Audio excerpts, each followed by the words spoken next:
You are watching a presentation of Soccer Night in Detroit. Welcome. It's me, Hannah Crum, with two legends. Okay, me, Steve. And Mad Cat. And that cat. This guy right here. Every time you score, he has to play this song for you every time, every single time. David, I believe in Derek. Let's go.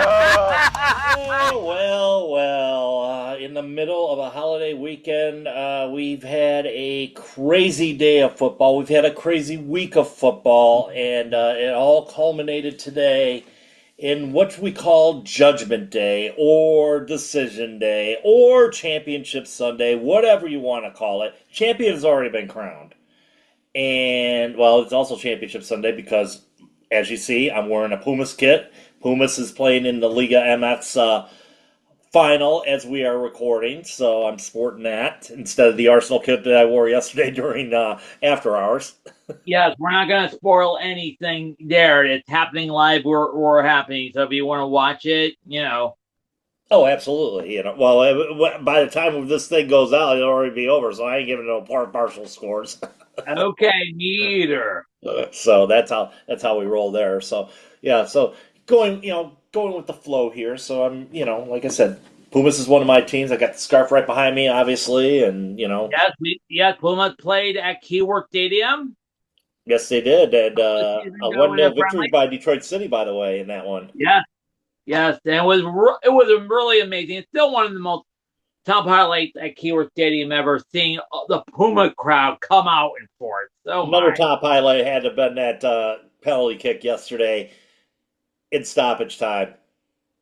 By Lily Daigle, I know. Oh man, I'm still buzzing from that. That was amazing. I'm still gushing over that too, man. That was amazing. That was amazing. Showed up.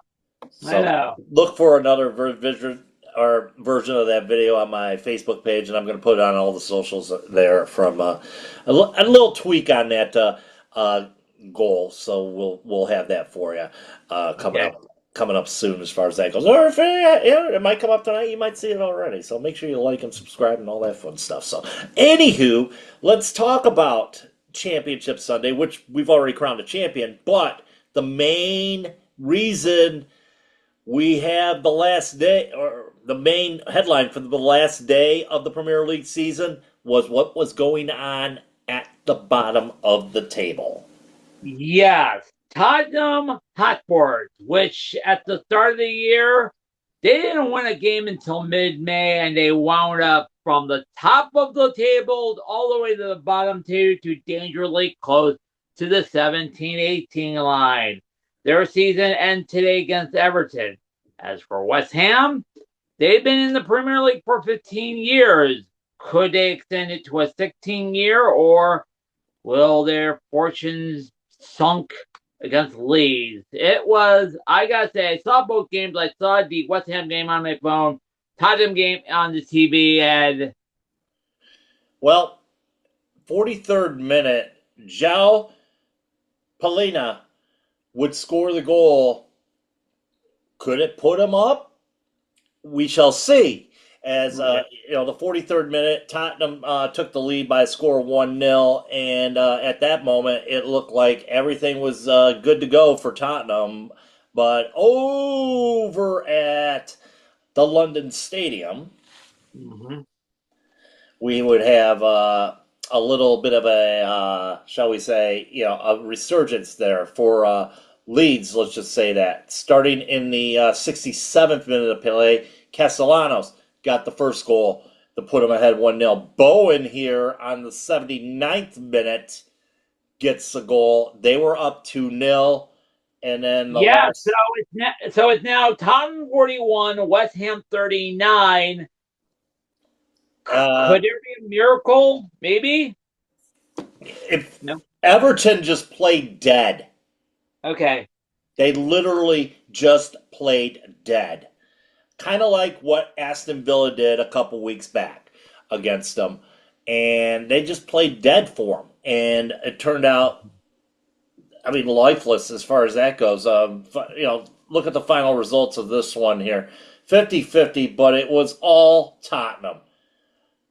Dominating in shots, touches inside the opposition's box. Did Everton decide that they were going to go on holiday early? Probably so, from the look of it. And save a supposed Big Six team?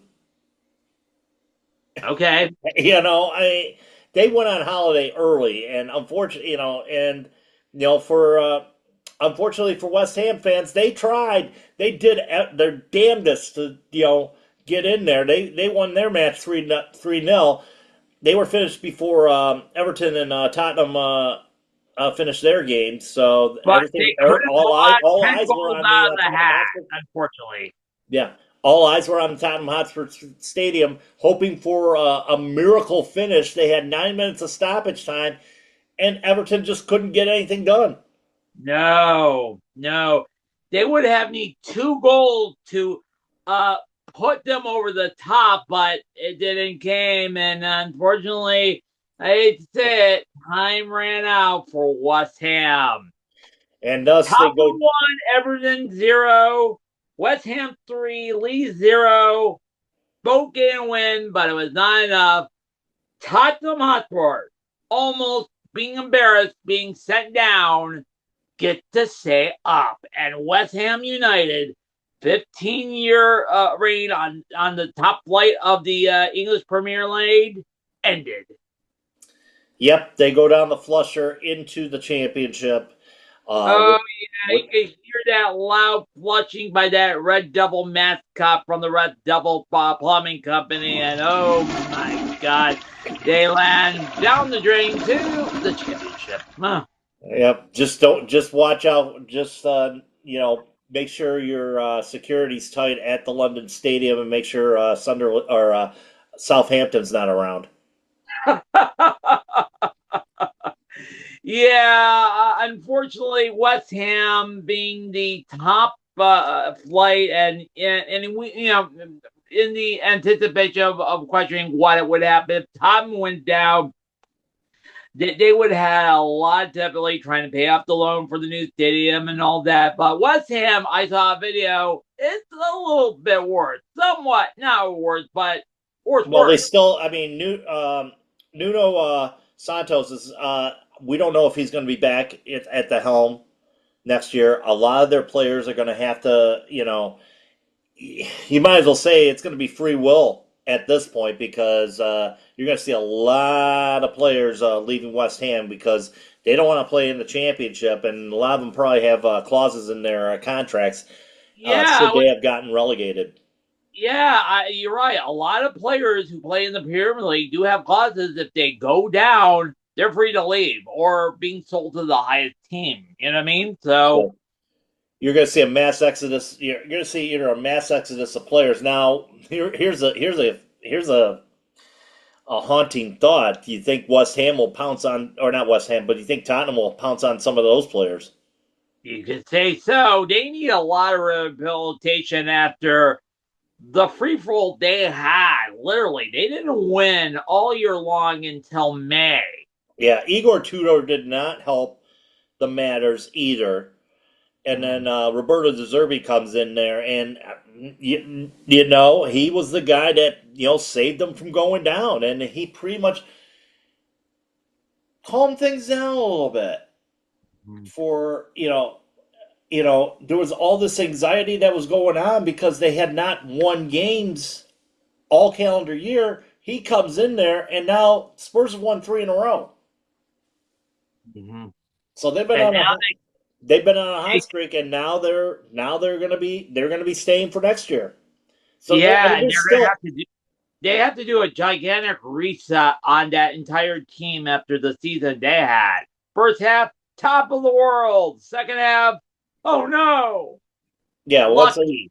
Lucky. Yeah, and 19 losses is not going to get you any. Or shall we say, not going to get you anywhere in the Premier League, and that was West Ham's Ham's dilemma here. Looking at the final standings is all that. So Tottenham had 17 losses on the year. Yeah. So Yeah. they got a long way to improve here.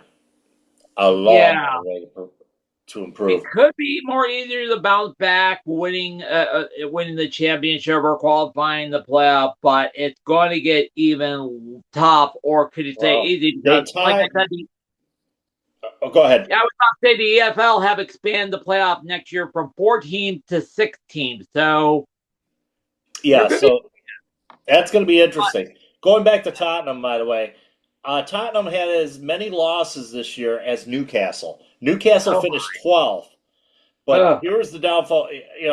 They only, but Newcastle had 14 wins compared to 10 of them. The big difference, four draws difference between the two oh my! squads. So they Oh won my! more. They won four more games. So that was another 12 points right there.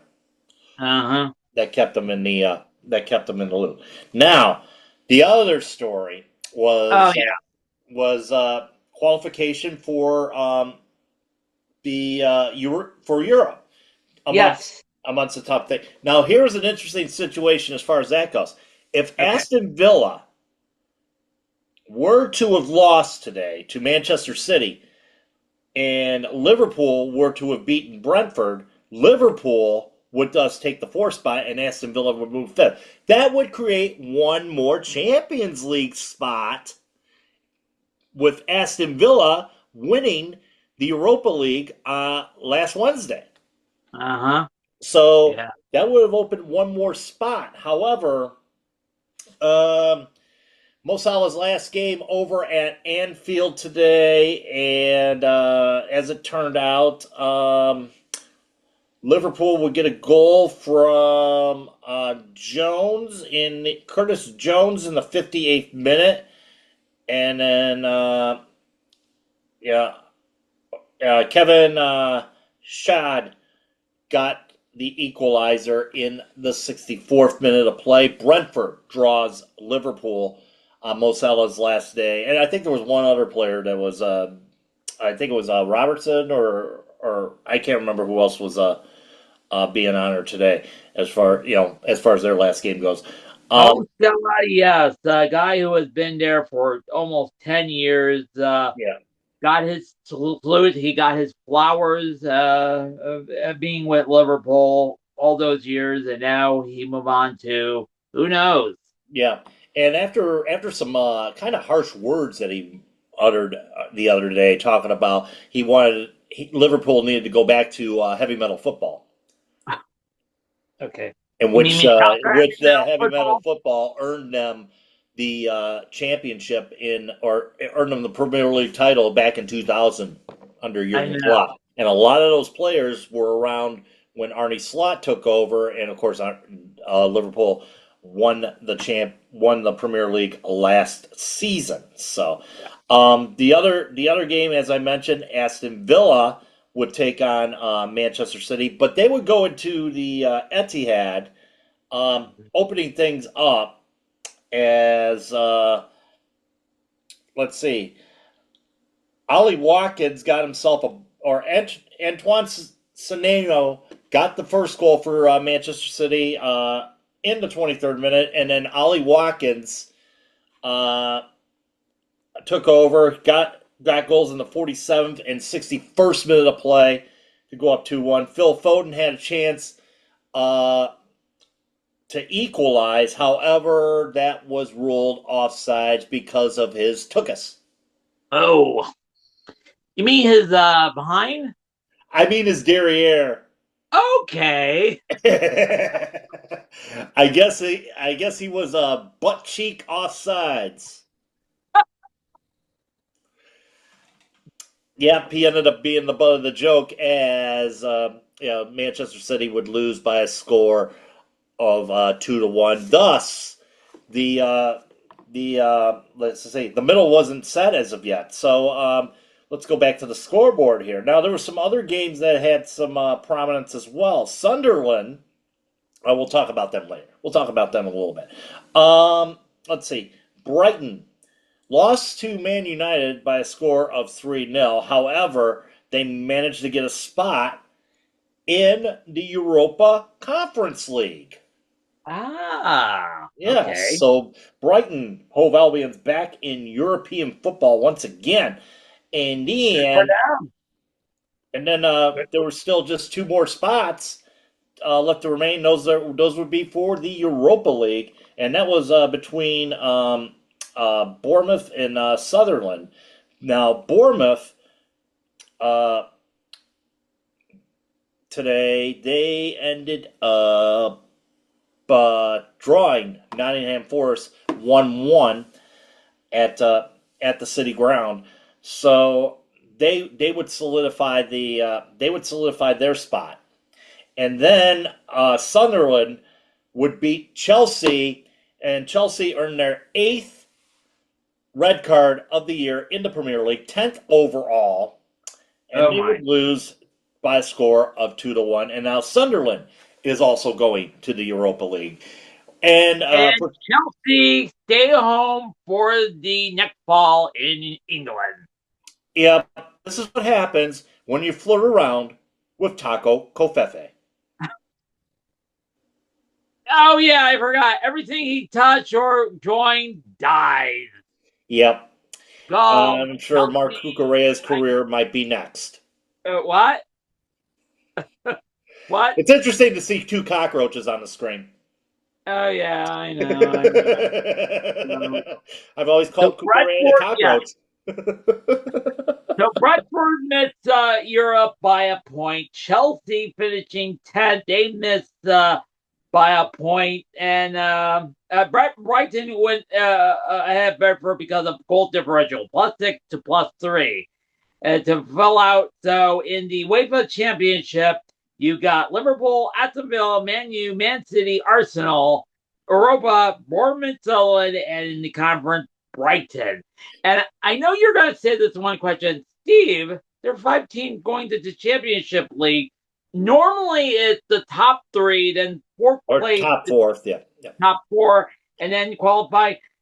Why there are 6 teams? I know Because you're asking why there are 6 teams in the Championship League, or 5 teams. Yeah, 5 teams. five Yeah. teams this year, because if like I said, if Aston Villa would have finished fifth, there would have been 6 teams, and then everything would have moved down, and Brentford could have ended up making it into European play. However, because of the scores that turned out today, and Brentford drawing against Liverpool, in which they probably would have been better off losing, but considering what the results were over at the Etihad today for Aston Villa, that wasn't to come to fruition. So, but the reason why there's an extra spot there is obviously England won as far as teams go.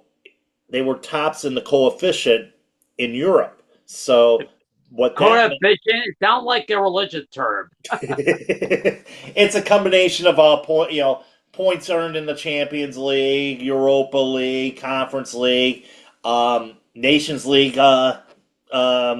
standing comes into effect. It's nothing that has to do with World Cup qualifying or anything like that. But in the different competitions that are played in UEFA, you earn points by your success in the different competitions around UEFA. Whether it be, like I said, whether it be Champions League, Nations League, the Europa League, and the Conference League. Seeing as England has got finalists in all 3 of their major club competitions. Mm-hmm. That also helped them as far as that coefficient goes. Now, the only other country that has an extra spot would be Spain. Oh, yeah. Yeah, so they have La Liga in Spain will have an extra spot going to UEFA Champions League next year. So it's similar like in figure skating when they determine the roster for the world. If you do well, you earn a spot, maximum is 3, and if you don't do well, you get 1 or 2. Exactly. All right. Exactly. So that's how that goes. But very emotional day occurred over at the Etihad today. They said goodbye to a couple of their players, John Stones and Bernardo Silva, but the biggest goodbye was for a legend. Since the first day I came here, El Senor, welcome to Manchester. The challenge is to play as best as possible. People say you will not be able to do that in England. Okay, I'm going to try. Said maybe, don't really want to know. Do you ever think maybe I should change a little? No, I'm not going to change. You're into your second season. You need a trophy this season, don't you? Yeah, people say that, yeah.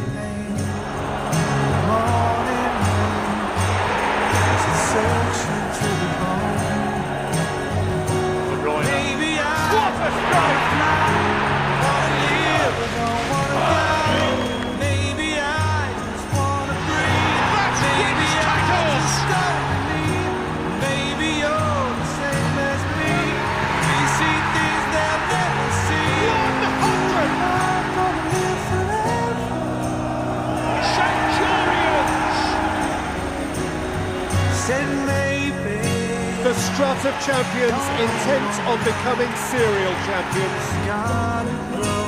Vincent Company! It could be a goal that wins the Premier League title! On this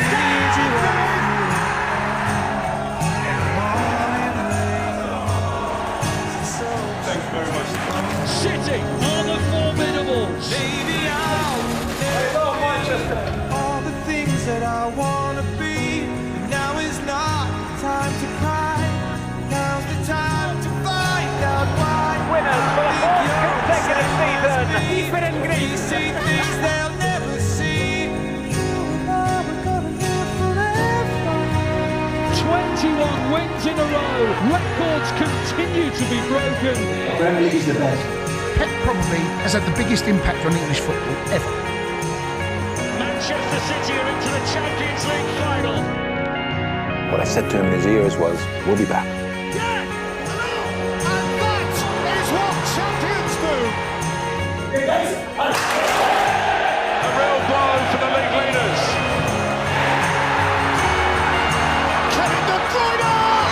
In the line! From the brink of despair! Elation! It's just been unbelievable for the Premier League. What does Pep have in store for next season? A proper title race here. The team that have simply been head and shoulders above the rest. Said maybe, don't really want to know. One more next week. Triples on. You better believe it. 'Cause I just want to fly. Bernardo Silva! No, nobody there! Rodri! Did you ever feel? Rodri! Rodri! Rodri! The Blues are in dreamland! Maybe I just wanna live and don't wanna die. 7 years to 5 with it. History-making treble winners. They've reached the promised land. The best team in the land and all the world. We see things they'll never see. We have to do it again and again and again. Man is absolutely amazing. The stats, mind-boggling. Wanna live forever. 4 titles in a row. Wanna live forever. Say bye this type of player is so difficult. Only can be grateful. Gonna live forever. Pep Guardiola makes history. 5 League Cups. Gonna live forever. His 20th trophy as a Manchester City manager.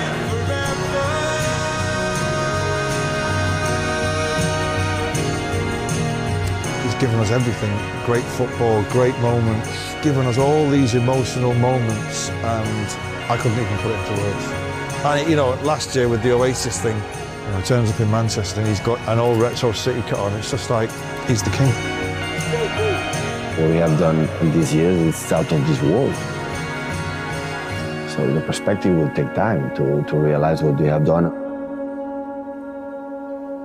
I've been blessed to live this incredible experience for 1 decade. So, what do you say about this guy? I mean, absolute legend. Absolute legend. By, what he has done in the past 10 years and the 6 before that, 3 with Barcelona, 3 with Bayern Munich before coming to the Etihad.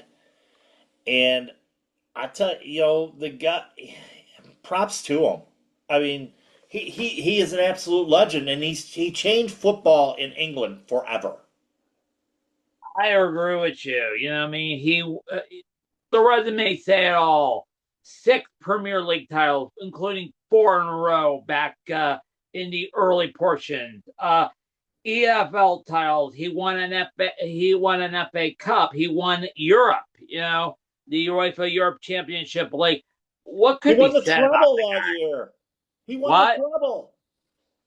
Yeah. He's the only other English club coach to win the treble. You know, and as far as UK goes, you know, he's the third one to do it. I mean, that's a good company. Jock Stein, It is. Sir Alex Yeah. Ferguson, and Pep Oh, yeah. Guardiola. I mean, you're talking about 3 absolute legends, and he never thought he was going to be there for 10 years.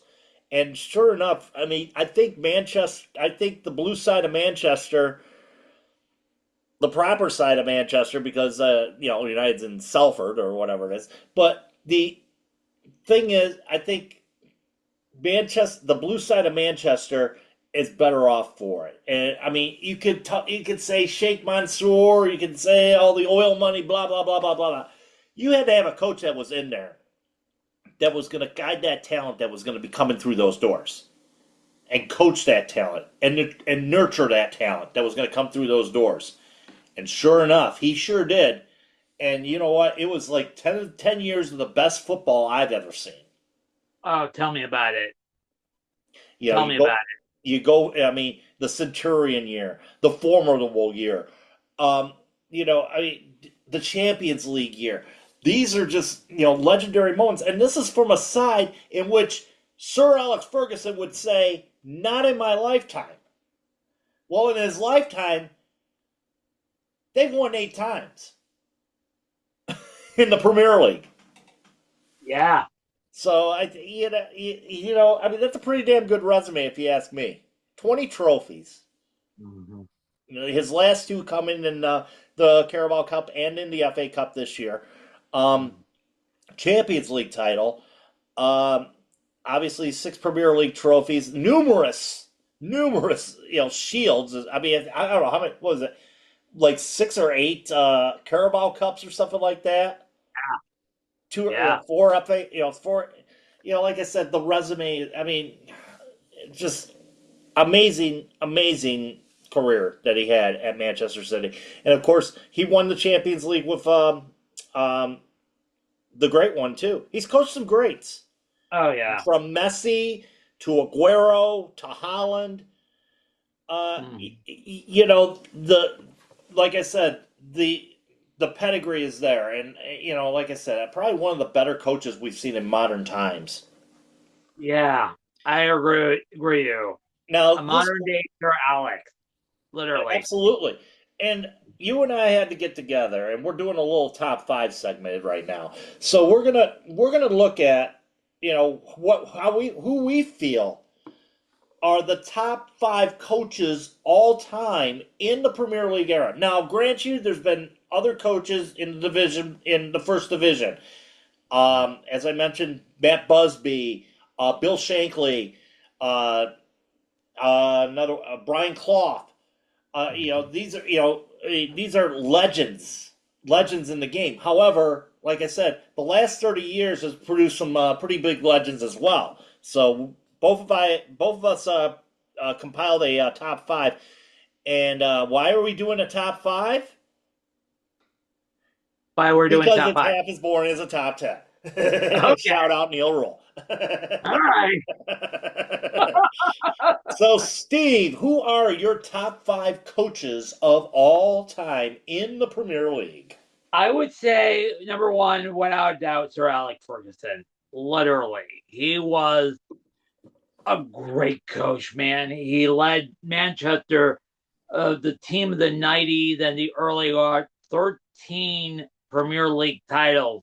the man was incomparable. A good tactician, and very cool under pressure. So And then won the last Scottish title other than Celtic or Rangers with yeah, you're Aberdeen. right. Yes. He before Manchester United, he was a coach for Aberdeen who pulled off the feat, and I wish the coach from Hart this year will have greater success beyond the Scottish League. I'm going to say this right now. I'm calling it. You know what I mean? Absolutely. But you cannot doubt Sir Alec for his total brilliance. You know what I mean? Yes. I would rank Pepe as number 2. Yeah. Mm-hmm. What he had done in the No other side argument there. of Manchester is just incomparable, and we can't give him enough flowers for it. You know what I mean? I No. will say that. Now, my third through 5 is we kind of agree on the top 2, but 3rd and 5, I'm going to give the number 3rd spot to Jose Mourinho, who coached Chelsea for 4. Interesting. Yes, considering that he was the quiet one, the chosen one, as they call him that, and he was nonchalant. You know what I mean? He'll just sit there and let the players play, carry out his tactics, and he was probably, and I mentioned this the last time, one of those nonchalant measures. Every time they score, the players celebrate, and here's Mourinho saying, "Okay, all right," you know what I mean? And every time He in still does it interviews, to this day, pretty much. yeah, and every time And he in interviews, defends his players well, too. He really does. you're right. And every time in the interview, it said, "Hey, congratulations! Thank you very much on that victory. Yeah, how important?" Oh, I really, yeah. Just another game. Jurgen said he's not comfortable until he wins the trophy at the end, and then he'll celebrate. But probably, I would say he would celebrate a little bit. Also, number 4, I'm going to pick Arsene Wenger of Arsenal. He won 3 it's titles. interesting that you have him behind Moreno on that. Yeah, you're right. Considering the resume that he's got. Yes, and Arsene Wenger, he led in between all those Manchester City titles for Arsenal, the Gunners. So it's really good. And for the 5th one, I'm going to put Jurgen Klopp, who stepped down as Chelsea manager. Liverpool manager. Sorry, my bad. That's all right. Sometimes these memory things always happen to me. But remember, he led for team for COVID and won the first title in a long time since the 80s. Since the 80s, yeah. And since let me before tell you, the Premier League.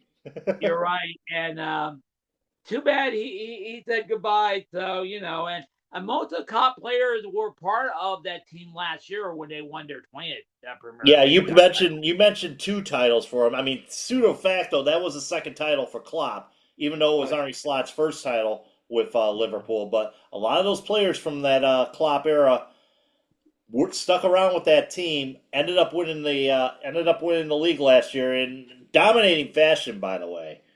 Yeah, you're right. And much like the 2000 campaign, heavy metal football.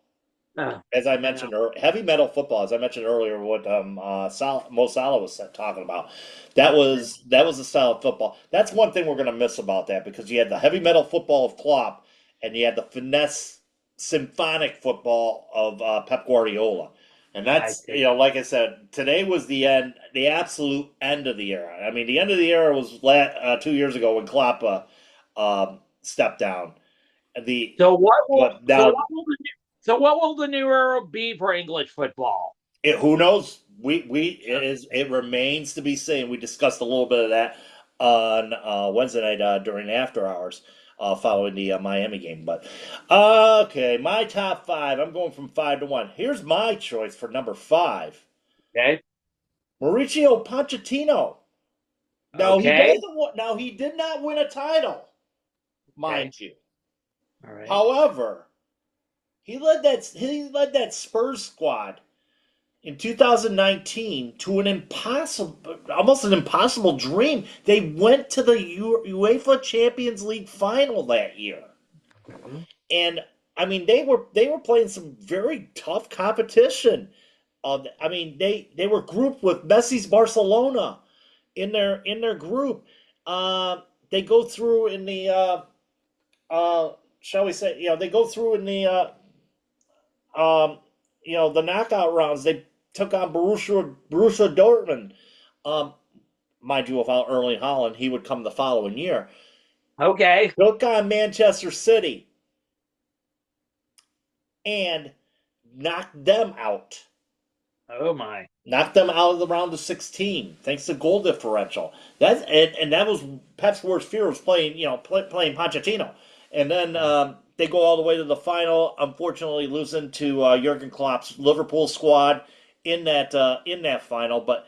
That was one hell of a run, and he had some great players on that team. Harry Kane, Youngman's son, among those players. Imagine if he was able to stay there and had that talent there. Imagine what would happen. I think, like I said, there's a reason why he's the coach of the U.S. men's national team.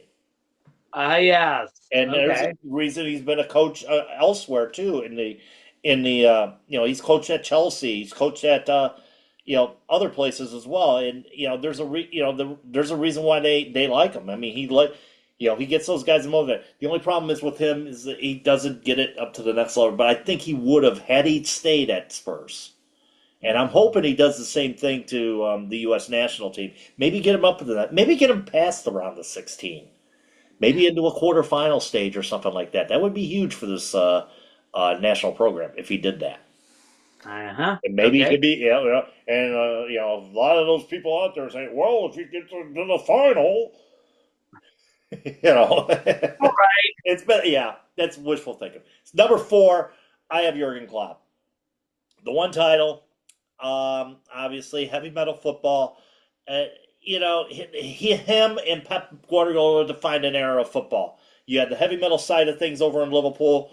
You had the grace and finesse over at Manchester City. When those two teams splashed, that was must-see TV. And, he was, he had the players that he brought in, like the Mo Salahs, the Robertsons in the world, the Trent Alexander-Arnold, Virgil van Dijk.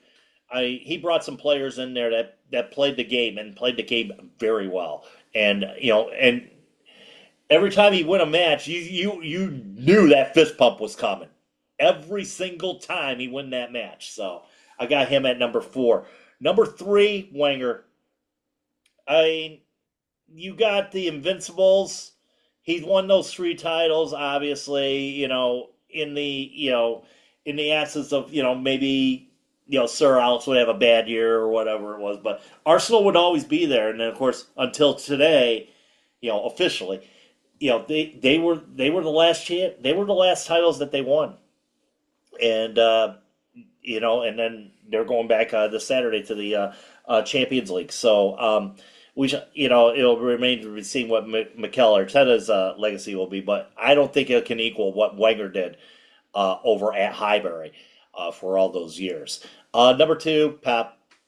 There's 2 coaches in this town. You have Pep Guardiola, and then you have the man at number 1. And the man at number 1, obviously, you read off his resume better off than anybody else. That would have to be Sir Alex, and he is the gold standard as far as managing in the Premier League era. 13 titles with Manchester United, and it's going to be a hard feat to equal, because the amount, nobody stays for 21 years anymore. Mm-hmm. Nobody stays for 10 years anymore. In any sport. Yeah. And I think Jurgen Klopp, what is it, about 7 or 8 years that he spent over at Liverpool? Yeah. Nobody has that longevity anymore. You're not going to see it, and it's really sad to see that. By the way, we mentioned the Champions League final coming up this coming Saturday. Early kickoff, by the way, 12 noon. I'm all for it. I'm all for it too. I like it. I like that idea. It's like, we had the USL Championship final at 12 at high noon as well, so it was perfect. Well, it's a little bit different because it's going to be 5 o'clock wherever they're playing it. You know what I mean? Unlike Yeah. us, where we have a Crown Colorado series, 12 noon Eastern time, 10 a.m. Mountain time. Well, last year was a little bit more bearable because I think it was an 11 a.m. start over at Yes, in Tulsa. in Yes. Tulsa, so it was a little bit more bearable there. So, but you What know, if the worst nightmare if there was a UF final in LA or West Coast? or oh yeah, if there Imagine was a the final, nightmare play at 9 a.m. right, exactly, and USL can't do nothing about it.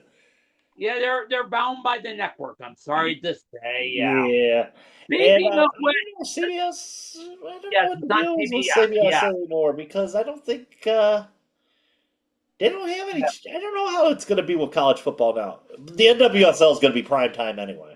I know. Yeah, they're going to First have to division. solve It's that. a first division Probably league, so contract. Who knows? Oh, by the way, speaking of which, Hall. I know it's connected to this week. Sorry, not sorry.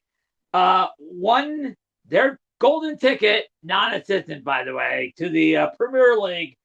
They beat Middleborough 1-0 thanks to Lane. oh my God, what a goal! What a goal to get them in there into the into the into the Premier League. What a goal! And it came in late fashion too because this thing was headed towards Extra time. extra time.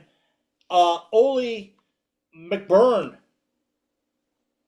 got the goal, and and he took his shirt off like Randy Chastain, and sure enough, big celebration. You know what I read? He was left off the Scottish World Cup team, believe it or not. Interesting enough, And I always mention that goal was spectacular because every time we mention about Darren Smith being Johnny on the spot in front of the goal, waiting for a goal, when he sees the ball, it's open, bang. No problem. Bang, that bang. was Johnny on the spot. Definitely Johnny on the spot right there. So I know. Yep. Well, we started off with that one. I was going to save that for later, but Bolton Wanderers moving up as well to the championship. Yes, Ruben Rodriguez. Yes, Bolton Wanderers. Yes, they go up. Shoot, I'm reading my notes. Yeah, there were 2 goals from one player. I can't remember. So yes, he's going up. The Bolton Wanderers going up the championship, beating West Ham or not West Ham, but yeah. Sorry, my notes are a little, yeah, I was gonna say West Ham. Yeah, West Ham's going down to the championship. Yeah, you're right. Yeah.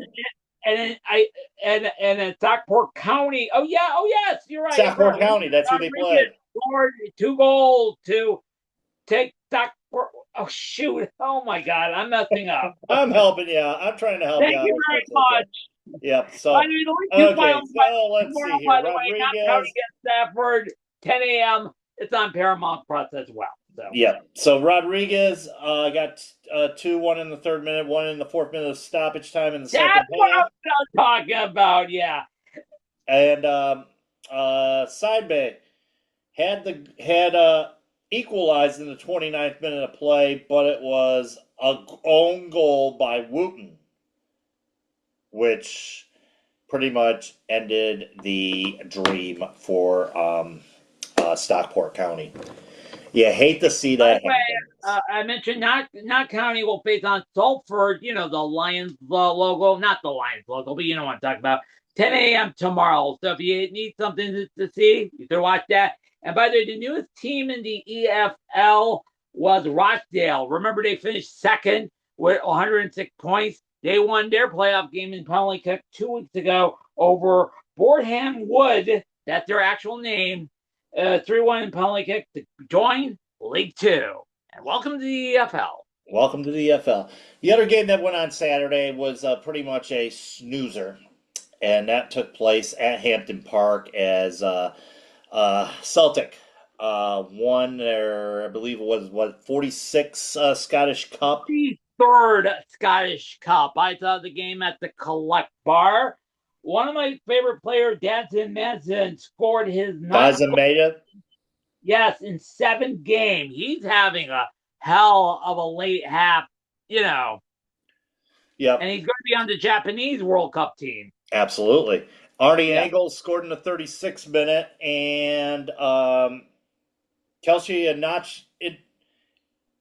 Iheanacho scored in the 73rd minute of play.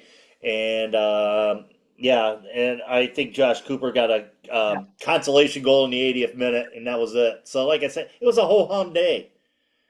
And what a way for Martin O'Neill to go out. You know, it was when they get to 2-0, I was excited they could park the putt, but snoozer. It was a snoozer. I was more engrossed in that championship final or that championship playoff final. Yes. Well, I took the bus over at the Collect Bar and saw a good game. Thank you to all the friends I have learned along the way over at the Collect Bar, including Lady Miss Good group of M. people. Great Good group of people over there. I know. Good group of people. So I know. But okay, we had some interesting news come down the pipe yesterday.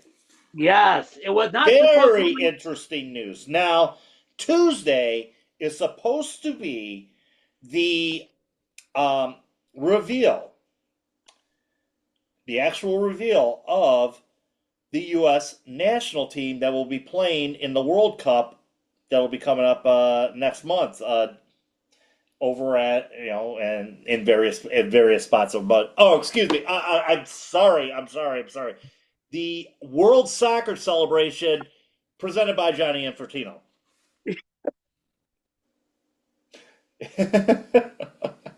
So the full roster came out via The Guardian, via The Athletic. So they pretty much spilled the beans already. So this special that was supposed to happen on Fox on Tuesday kind of got ruined. Yeah.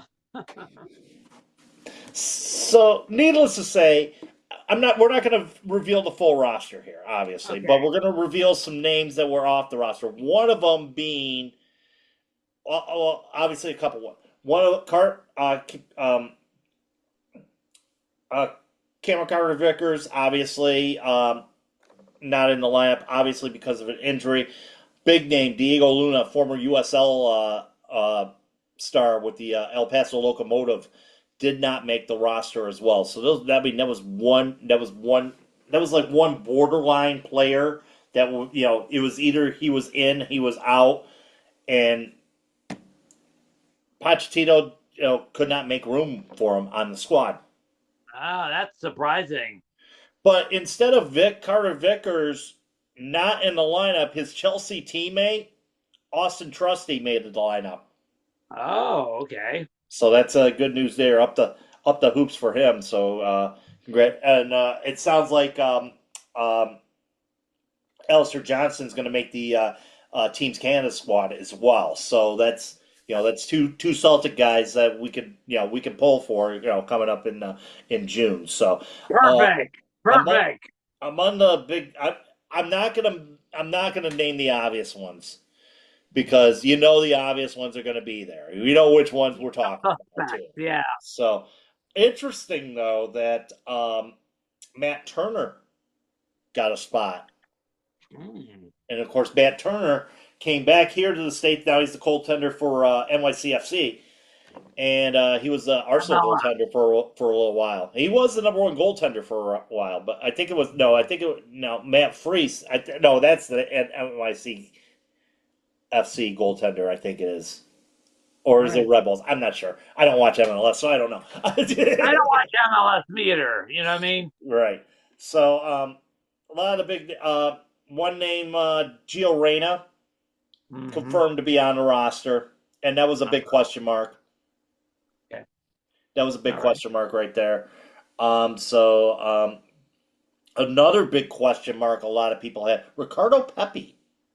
Oh, okay. Ricardo Pepi is in the lineup as well. So that's another one that's a lot of people had questions on. One thing I'm happy about, and I've been touting his name for the last, I don't know, 6, 7 months, ever since that CONCACAF Champions Cup run. Sebastian Berhalter, the son of the former U.S. national team coach and current Chicago Fire coach. And yeah, if there was anybody that was destined to make that roster, I'm glad he's going to be on that roster. I'm really glad to see that. The guys played some phenomenal football and helped lead Vancouver to where they're at today, and got them to that MLS Cup final against Inter Miami. Got them to the CONCACAF Champions Cup final, and unfortunately, that wasn't shall we say, that didn't come to a good fruition for them. But that was a big add-on too. So, but.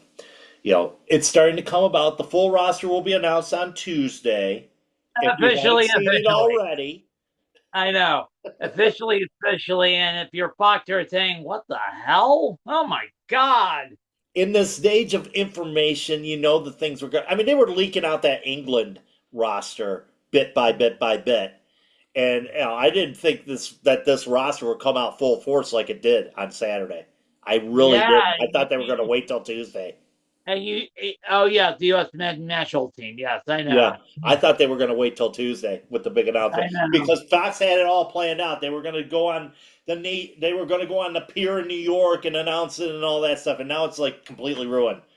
Thanks to the Athletic, which is owned, by the way, by the New York Times, the failing New York Times. Well, the New York Times deliver important journalism, must I say. You know what I mean? But yeah, needless to say. But I think the Guardian also leaked out the story as well. So two reputable sources leaking out this story, and that's that's a big huge news dump on a Saturday. I know, you're right. But speaking of England, though, because they announced their World Cup roster in a shall I say, creative way? Very creative way, and kudos to them kudos to that social media team for doing that stuff. Obviously, we can't play you that video because, we can't play Beatles. We can't play the actual Beatles on there. But unless you're Paul McCartney saying goodbye, hello on Stephen Colbert's last show. Exactly. Well, I think CBS paid a hefty sum for that one. Yeah, unless they play a Peanuts music, which is a whole different story. But back to the English World Cup. But that was an interesting, the come together theme and all that stuff, which was, and I liked it though when they showed, the picture, when they announced Harry Kane, the silhouettes from Help. Yes, I remember that. Yes, and that was a very, very nice touch there. And like I said, that was a very creative video. Probably, as far as, hype videos or whatever it is, that's probably one of the best videos out there as far as that goes. I agree. Well done by the English national team's media crew. Yeah, you could catch a lot of Easter eggs as they announced the team. And it was very much of a 60s vibe because the only time they have won the World Cup was before Come Together came out. 1966. Yeah.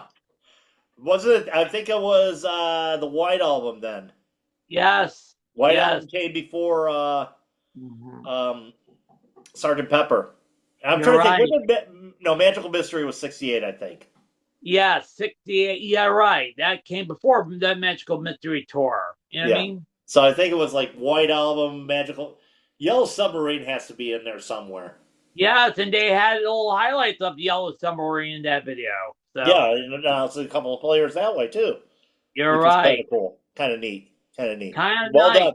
Well done, Eagle. Well done, Three Lions. Well done. Thank you. Oh, Three Lions. Like I said, they could be favorites this year. So, without mentioning the entire roster, who's on the roster? Well, obviously, Harry Kane being one of them. Tell you who's not on that roster, Phil Foden. Oh. Because he's been struggling all year long. And, Jude Bellingham made the roster. Mm-hmm. I don't believe Alexander Arnold didn't make the roster. So there's at least one player from Real Madrid that's on the roster as well. Jordan Pickford, obviously for goalkeeper. Let's see, Nico O'Reilly, I believe it is. I think it's Nico O'Reilly that made the squad. So there's a couple Manchester City players on that squad. Bukayo Saka,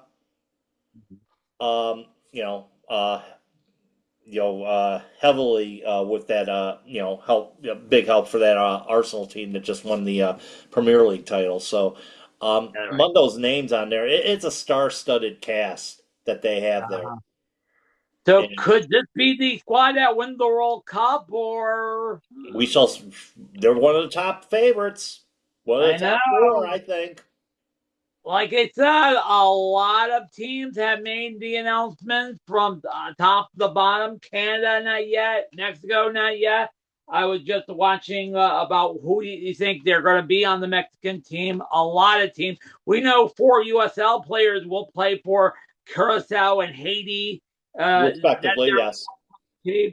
And even the player from one of the players from Curacao who played on Miami FC scored a hat trick last night. That's right. That's right.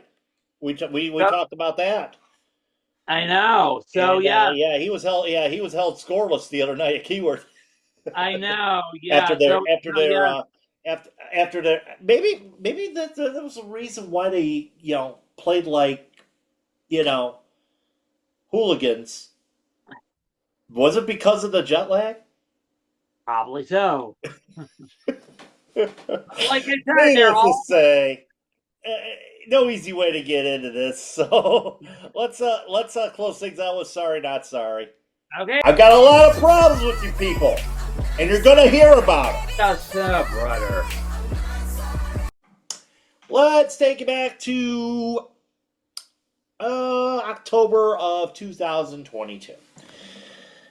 The upstarts, Sacramento Republic, were to play Orlando City for the U.S. Open Cup title over in Orlando.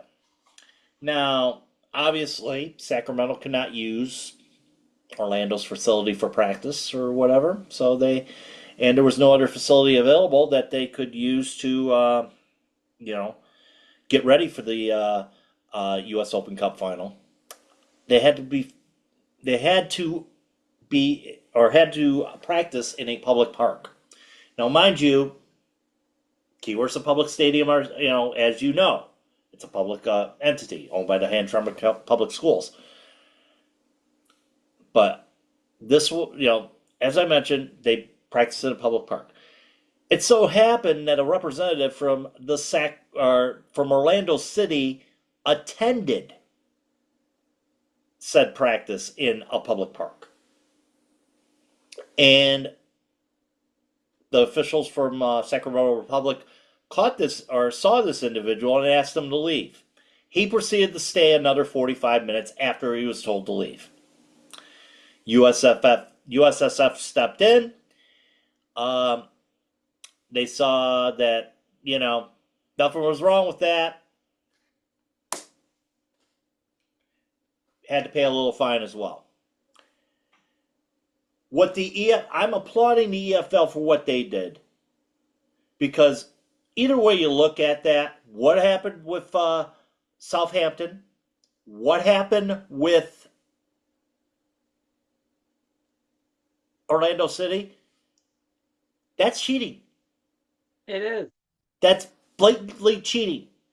And why does the EFL handle it in a much different way than what USSF did as far as what Orlando City did?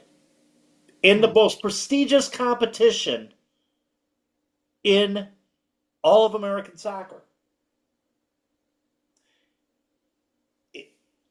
It just doesn't add up here.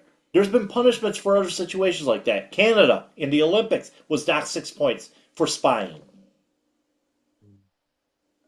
And, the EFL's decision was based on, previous incidents that occurred during the season as well. They did a good job. Kudos to them for doing that. The thing is here, as I mentioned, USSF United States Soccer Federation could have done a lot better. Maybe thrown those guys out of the Open Cup and then bring in whoever their opponent was and do that at the last minute. Kind of like what they did with the EFL did with Middlesbrough. Threw them in the last minute. I know. So, you know what? And it shows how much MLS has influenced the United States Soccer Federation to the point where it basically tainted America's greatest soccer competition. So, I agree kudos with to you. the EFL for putting the foot down. But here's my big question that still haunts me to this day. They didn't punch Orlando City because the opponent is not an MLS team. They were from USL. You have to wonder about that. You really have to wonder about that. And I think it was under a different administration there, and of course we know that 3/4 of that board is all MLS. Yeah, you're right, and basically they let the Orlando City walk. You know what I mean? It's just like, in England they take it seriously. World Cup, what happened to the Canadian team? Very take it seriously. You know what I mean? FIFA took that one seriously. That's for sure. I know. It's just so, brother. Yeah, and like I said, I mean, this is like two things that are totally, and we can't, it's like one federation does it differently than what, and this is the EFL doing it. This was not the FA doing it. It was the EFL that did it. Mm-hmm. And I'll tell you, and the FA is a hierarchy above them. Yeah, you're right. Yeah. So, and by the way, speaking of which, in the day and age of videotape, where all the previous games are shown online or highlights are online, why can't they use that to figure it out instead of? It's all about getting an advantage, my friend. Yeah, I know. Yeah. It's all about getting an advantage. Yeah, you're right. And by the way, a little update: the FA is looking behind, like, who knew what and when. Like Keith Overman would say it. Who knew that there was a spying program you go on? There could be more sanctions against Southampton. And everybody's going to be sacked. Who knows? Yeah. And those responsible for those that got sacked will get sacked as well. Yeah, we'll get some sacked. Cue the llamas. I know.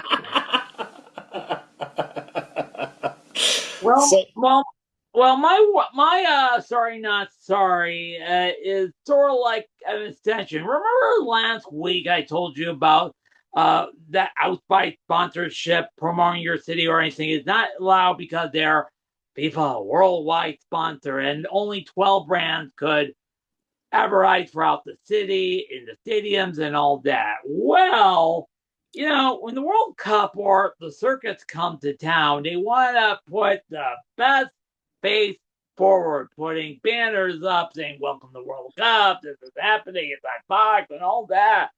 Well, incidentally, it do involve artwork. Literally, a lot of great city art I have seen around the city are done with bare walls, celebrate icons and events that represent the city. You see that all over.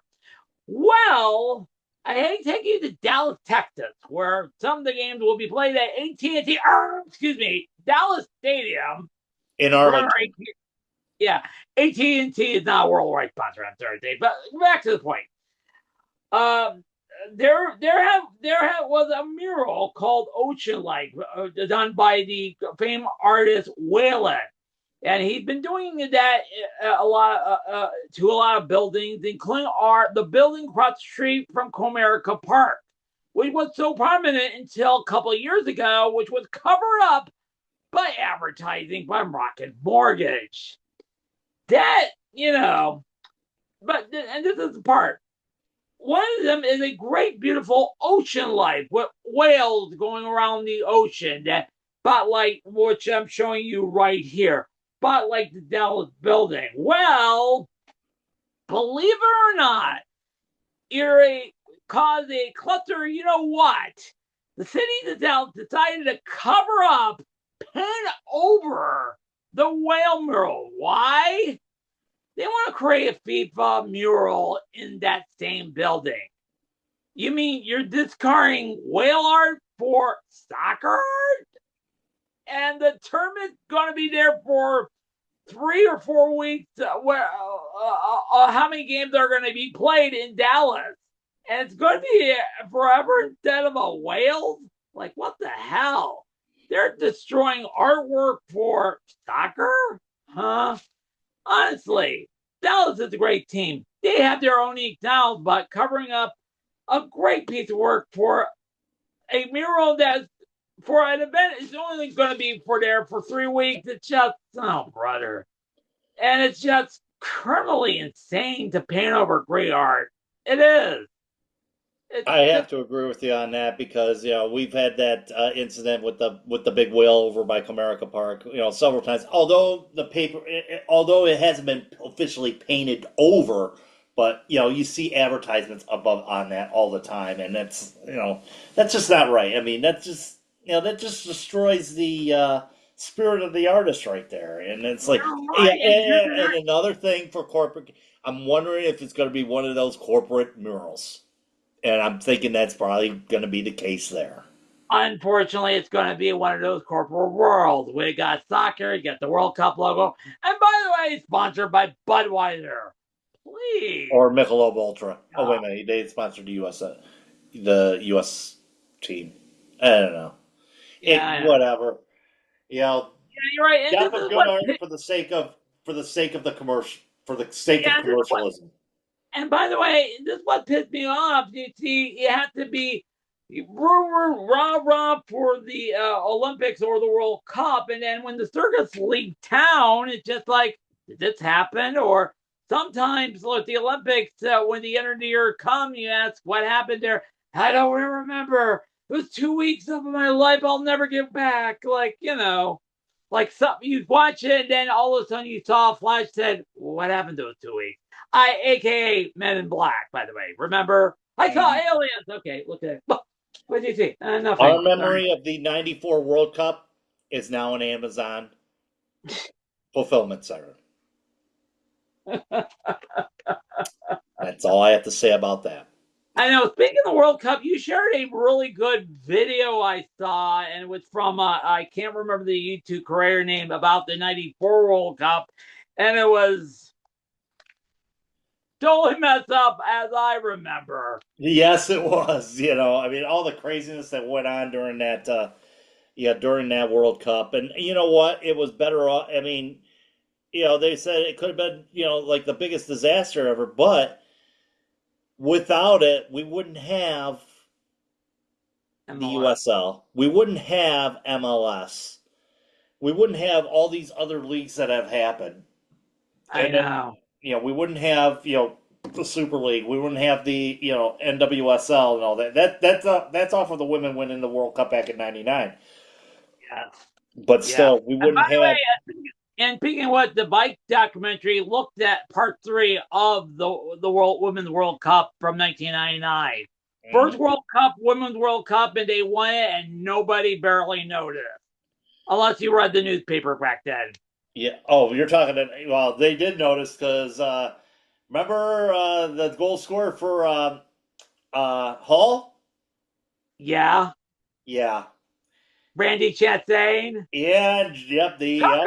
If it wasn't for Brandon Chastain taking that shirt off, you know what? That kicked, and actually that did kickstart, because obviously the women have done a lot better than the men as far as it goes internationally. I agree with you, and there has been so many yellow cards because of that. After about 4 or 5 years, they pass a rule. If you take off your shirt, you will be handed a yellow. And if you're on caution, we'll give you a... Or if you pull up a shirt, you'll get a yellow card. I know. Stupidest rule in the sport. I agree with you. That is the stupidest rule in the sport. It is one of the stupid rules, and sometimes when they I remember when Dario Suarez lifted up his shirt and had a picture of his father on it. Yeah. And we're showing it off, and the ref gave him a yellow for that. Oh, yeah, you're right. Stupid rule, yeah. Very stupid. Well, I gotta say, we're gonna have a lot of great soccer because you're gonna be at the women's game against Union Macomb on Saturday. Or actually Wednesday. Wednesday. Sorry, my days are mixed up. Sorry, Yeah, I don't Wednesday. remember. So we'll be back with you for Soccer Night in Detroit. Might have a surprise guest with us. We'll talk about that. And Saturday, the men will try to beat the 16-game winless road streak against Charleston FC. Charleston Battery. So Charleston Battery, yes, you're right. And they lost their game last night too. What's wrong with Charleston there? Well, there's a lot of changes going on over in Charleston. And, yeah, you're right. it's not the same. It's not the same old crew that Ben Pierman walked into. I know. That's for sure. And one more note. On Friday is the beginning of Detroit City's the soccer tournament run. Their first game, by the way, is 8:30 against Sneaky FC, either Rectum or Sneaky FC, the one led by Landon Donovan. Yep. So you can be able to catch that game. I think the second game's that afternoon as well. Yeah, the afternoon as well. Yes. We'll talk about that on Saturday's edition. Yes. As we get you set and ready to go for shall we say as we get you set for a double dip of soccer on Saturday with a triple dip, by the way. Yes, we're the ones. We'll have our predictions for the big final, by the way. Too. Where are the ladies that are playing after Union Macomb? They're going to be taking on Midwest United over in Kentwood. Kazoo. No, Kentwood. Kenwood, okay. Yeah. Sorry, I forgot. I always miss Midwestern United with Kazoo. Yeah, Kazoo. Right. Yeah, Kazoo. They play in Kazoo. Okay. Yeah. But needless to say, that's going to be it for our edition of the Monday Musings, and we will talk to you on Wednesday from Romeo as Detroit City takes on Union FC Macomb. Let's see if they can make that 3 in a row, and it's a solo all women's edition of Soccer Night in Detroit this coming Wednesday. For Steve over in Hamtramck. Have a great week, and as Larry Marlborough would like to say, good night and good luck. I wish we had the shattering glass for that one. Anyway, Matt Cat here in the Hacienda of Fenton saying, keep your feet on the ground, keep reaching for the galaxy, and most of all, be good.